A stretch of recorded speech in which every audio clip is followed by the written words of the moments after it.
Hey, bonsoir les amis, bienvenue sur la chaîne Tech Labojo. Voilà, je reviens avec une nouvelle vidéo sur la Surface Pro 7. Donc la première vidéo c'était l'unboxing. Ici je vais un petit peu vous expliquer mon ressenti par rapport à un usage de celle-ci depuis quelques semaines. J'ai juste eu un petit couac avec la tablette, donc c'est pour ça que la vidéo a un petit peu traîné. Donc j'ai dû envoyer la tablette en SAV. Mais voilà, je vous explique après plus en détail, après juste le générique. A tout de suite.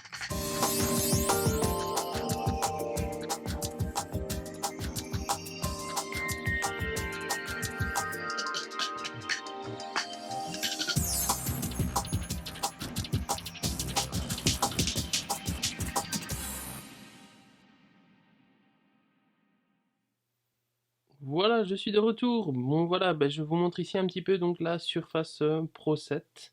Donc je vous avais pas montré dans la première vidéo un peu l'allumage de la tablette. Donc j'ai eu des retours aussi en demandant, ben tiens, les différentes versions qui existent de la Surface Pro 7. Donc il existe trois versions. Il faut savoir qu'elle existe donc en premier lieu en version Core i3, donc de 10e génération, en Core i5 et en Core i7. Donc tous les trois de génération 10 de chez Intel, bien évidemment. Sinon après le reste, ben, il y a un port donc micro SD, donc possibilité de rajouter des cartes micro SD. C'est ce que moi j'ai fait, donc je vais vous montrer. Hop. Donc comme on voit en fait, voilà, moi j'ai une carte donc micro SD, donc hop, si vous voulez voir, hop, voilà. Donc je vais zoomer, comme ça vous voyez un petit peu. Donc sur la, voilà, vous voyez, donc j'ai rajouté une carte micro SD de 120 Go. La tablette, on retrouve aussi donc un port USB type A et alors un port USB type C. Donc c'est l'évolution par rapport à la Surface Pro 6. Donc sur la Pro 6, il n'y avait pas d'USB type C. Ça avait été un peu un regret des utilisateurs à l'époque. Donc ici, ils ont rajouté un port USB type C en plus, quoi. Alors, toujours dans la partie technique, fiche technique, on a donc en niveau de la connectique, toujours, enfin la connectique sans fil, on a du Wi-Fi 6, donc Wi-Fi 6 donc compatible 802.11 AX. Le 802 AX c'est le nouveau format du Wi-Fi qui va venir remplacer donc le AC. Voilà, je rentrerai pas dans les détails, je ferai une autre vidéo si vous souhaitez sur les différents types de Wi-Fi. Technologie Bluetooth, ben, toujours du technologie Bluetooth 5.0. Donc le Bluetooth 5.0 a une particularité, c'est qu'il est moins consommateur de batterie, quoi, donc d'énergie. Au niveau de la batterie, donc, tant qu'on y est, Microsoft annonce plus ou moins 10 heures d'utilisation. Après, ça dépend de l'utilisation de l'un, de l'autre, le rétroéclairage. Sinon, elle a une très bonne autonomie. Donc ici, depuis hier, je l'ai un peu utilisé. Donc je l'ai laissé sur le bureau toute la journée sans être rechargée. Elle était donc restée en veille. Et ici, il me reste 47%. Donc par contre, je suis ici en utilisation minimum, quoi. Donc vraiment usage minime. C'est sûr que si on monte, l'autonomie de la batterie va décroître. Sinon, on retrouve aussi donc sur la surface, il n'y a pas de ventilateur sur la version i3, i5, donc c'est un dissipateur sans ventilateur à l'intérieur. Il y a juste sur la Core i7, là où le processeur est plus véloce encore, là il y a un petit ventilateur pour refroidir le tout, quoi. Moi, j'ai déjà lancé des programmes assez lourds. Elle chauffe un petit peu, mais c'est pas quelque chose de désagréable, quoi. Donc, ça reste vraiment assez contrôlé, assez light au niveau de la chaleur. Maintenant, si vraiment la tablette monte en température, la fréquence du processeur va diminuer pour pallier à ce problème-là.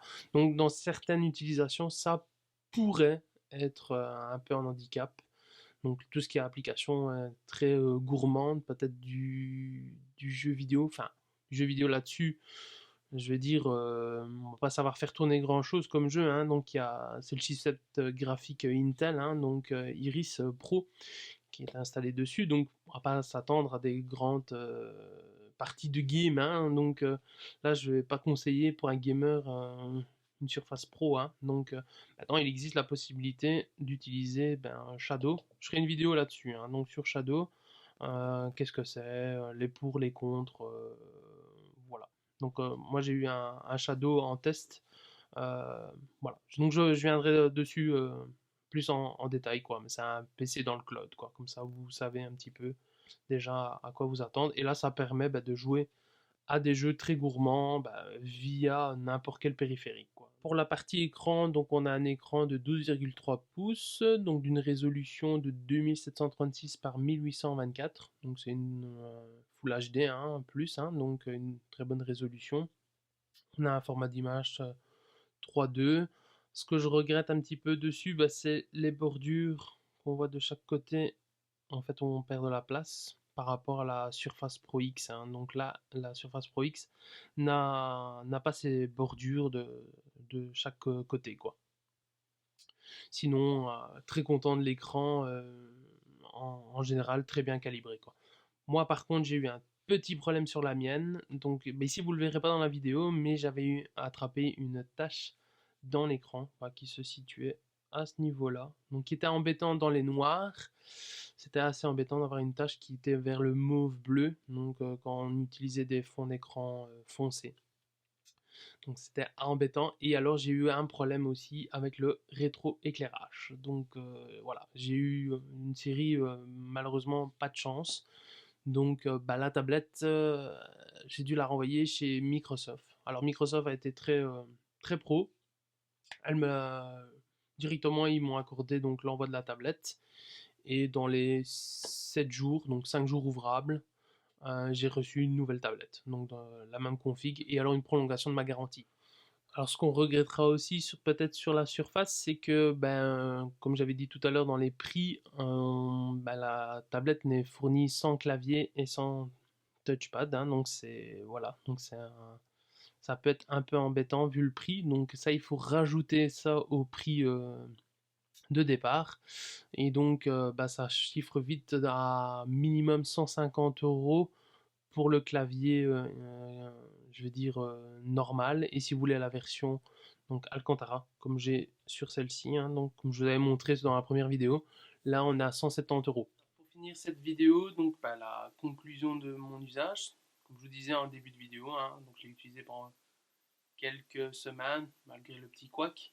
Alors ce que j'ai bien aimé, donc si je reprends mes notes, donc voilà, la surface elle est très légère, c'est un PC portable très léger, donc qui peut facilement se balader partout, donc facilement dans un petit sac. Ça peut être facile dans le train, dans l'avion, pour ceux qui voyagent. Pour l'instant, malheureusement, on est tous confinés, donc j'ai pas su tester ça dans le train ou dans un autre moyen de transport. L'écran très respectueux des couleurs, finition impeccable du châssis, hein, donc c'est un châssis en magnésium, donc de très bonne qualité et pour ma part une bonne autonomie. Donc après plusieurs jours d'utilisation. Dans les points négatifs, ça va être la partie tablette. Donc comme je le disais juste avant, j'ai dit PC portable. Oui, c'est un PC portable tablette et pas l'inverse. Donc au niveau de l'ergonomie, je suis pas super fan. Ça fait son travail, mais voilà, quand je viens d'un iPad, l'ergonomie sur l'iPad est vachement mieux, quoi. Donc au niveau des applications, voilà. Après, il faut voir ça, la surface, plus comme un PC ultra portable, quoi. Donc ça, c'est un des points. L'autre point, ça a été un petit peu ce qui m'a un petit peu fait reculer sur la tablette, c'est que j'ai dû la renvoyer en SAV après quelques jours, hein. Donc la tâche, je l'ai eue presque le jour même.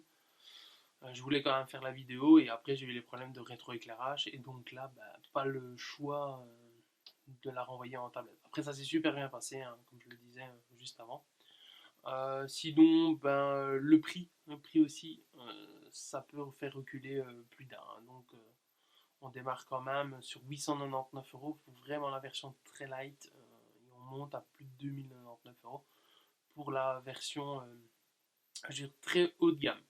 Alors ma conclusion c'est si on cherche un PC portable, oui, un PC portable même un ultra portable, oui, c'est un très bon produit. Maintenant, si on recherche une tablette, là, je dirais peut-être non. Je vous dirigerai plus vers un iPad ou une Samsung Galaxy Tab S ou A, ça c'est selon l'usage.